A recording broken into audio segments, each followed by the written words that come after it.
આ બધાને ડેવલપ કરવા વાળા શું કોણ છે તો કે કમ્પ્યુટરના જુદા જુદા માણસો, જેને આપણે કમ્પ્યુટર એક્સપર્ટ કહેતા હોય, કમ્પ્યુટર પ્રોગ્રામર કહેતા હોય, કમ્પ્યુટર એન્જિનિયર કહેતા હોય કે કોઈ પણ. આપણા ટ્રસ્ટ દ્વારા 2 વર્ષથી આપણા જ કેમ્પસના વિદ્યાર્થીઓને સૌથી ઓછી ફીની અંદર સારું શિક્ષણ મળી રહે એવા સારા ઉદ્દેશ્યથી MSc IT કોલેજ 2024 માં ચાલુ કરવામાં આવી. અને સંજોગો વસાત અને આપણા કેમ્પસની સારી નામના અને પ્રતિષ્ઠા હોવાના કારણે પહેલા જ વર્ષની અંદર આપણી સંખ્યા ફૂલ થઈ ગઈ અને એના સિવાય વધારવાનો ઇન્ટેક લેવો પડ્યો.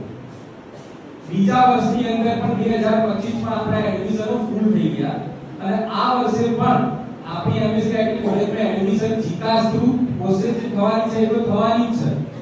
સાહેબે તમને જીકાસ બાબતે ઘણું બધું સમજાવ્યું છે. જીકાસની અંદર શું પ્રોસેસ છે, એડમિશન પ્રોસેસ શું છે, બધી જ વસ્તુઓ સેમ ટુ સેમ એ જ પ્રોસેસ છે. ખાલી કોર્સ તરીકે તમારા બીકોમ ની સાથે સાથે જો MSc IT કરવાની ઈચ્છા હોય, નજીકના ભવિષ્યની અંદર IT માં પોતાનું સ્થાન ધરાવવું હોય તો MSc IT વિષયની અંદર આપણી બધી ચોઈસ કરવાની રહેશે. રહી વાત ફી સ્ટ્રક્ચરની, તો આખા ગુજરાતની અંદર સૌથી ઓછામાં ઓછું ફી સ્ટ્રક્ચર આપણી કોલેજનું છે. ઉત્તર ગુજરાતનું નહીં, આખા ગુજરાતની વાત કરું છું. એક સેમેસ્ટરની અંદર આપણી 14000 રૂપિયા ફી છે, 2 સેમેસ્ટરની 28000 ફી છે. એમાં પણ ST SC હોય તો એવા કેટેગરીનો સંપૂર્ણ ફી યુનિવર્સિટી સરકાર દ્વારા પાછી આપવામાં આવે છે. EWS ના વિદ્યાર્થીઓ હોય અથવા જનરલ કેટેગરીના વિદ્યાર્થીઓ હોય તો એમના પણ 20000 રૂપિયા જેવી સ્કોલરશિપ પાછી મળે છે. એટલે